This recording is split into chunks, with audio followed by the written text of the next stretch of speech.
Hello all, today we are doing the oil change for the gearbox on the E46 2002 320i SE, I think. It's a base model, it doesn't have leather interior or anything. Anyway, so let me flip the camera and I'll show you what's going on. So this is a manual gearbox, that is the drain hole. There's the wheels for reference point and the drain hole for the oil, drain plug for the engine for reference. Let me turn around and I've already got the plug out side there. I'll illustrate it on the video. So that was a pain in the ass to get out. I ended up having to use, I'll show you in a second, I'll flip the camera back around. So by using the 17mm and this combination, please focus, I was able to crack the fill hole, which you should always do first. So this is the fill hole. See, there we go. Focus please. There you go. I don't think it has ever come out for a long time because I had applied so much pressure.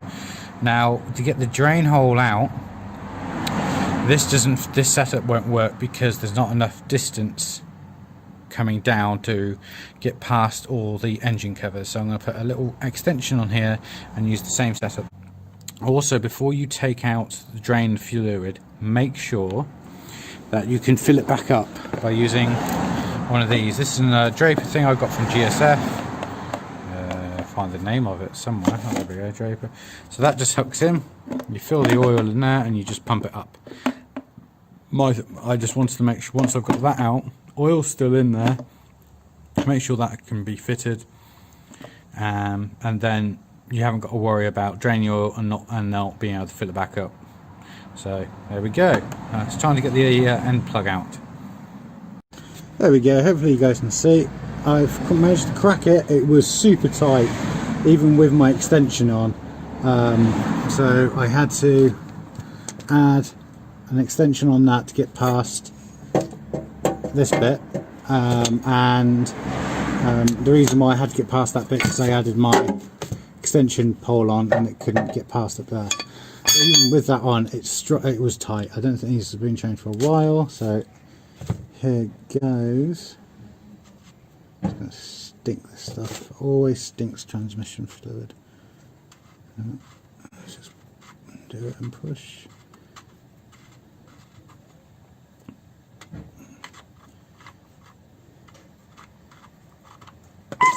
There we go.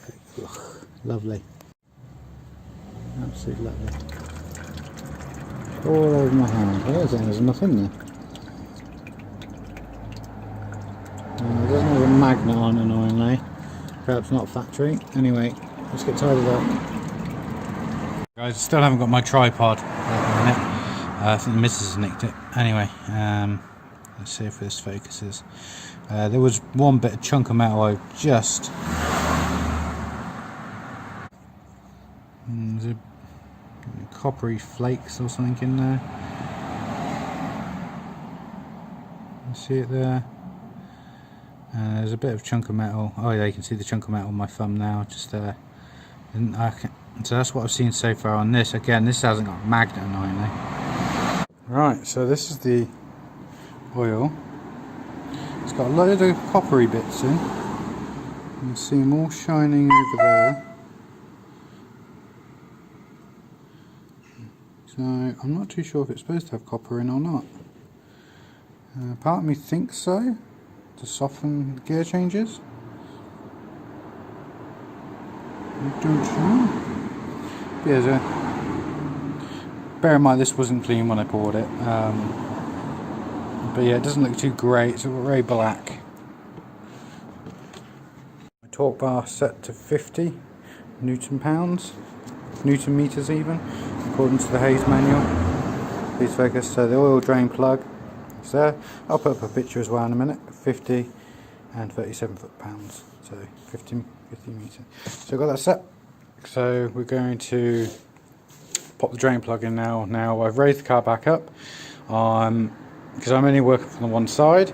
I raise the car up, put the bucket underneath, took everything off, lowered the car down, left it 10 minutes to drain because there's only just over 1.1 litres.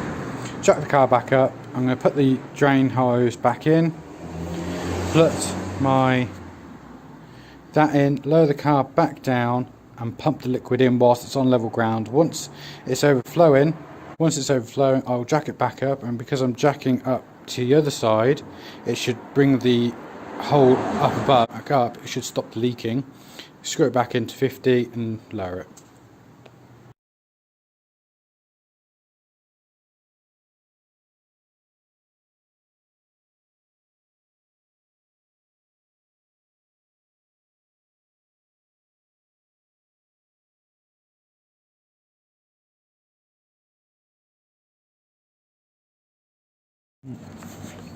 Hopefully you guys can see, this is the setup I've got. I've got my pump here. I did spill something. The car is low down on the ground now, so I'm just pumping on a flat level because I haven't got room the other side to jack it up. It's hooked in, pumping away, done a litres so far. It takes 1.1, and then what I'll do is I'll rejack the car up when it starts coming out, and because I'm jacking up that way, it should the oil flow will stop, and then I'll put the new plug back in, and that's the job done.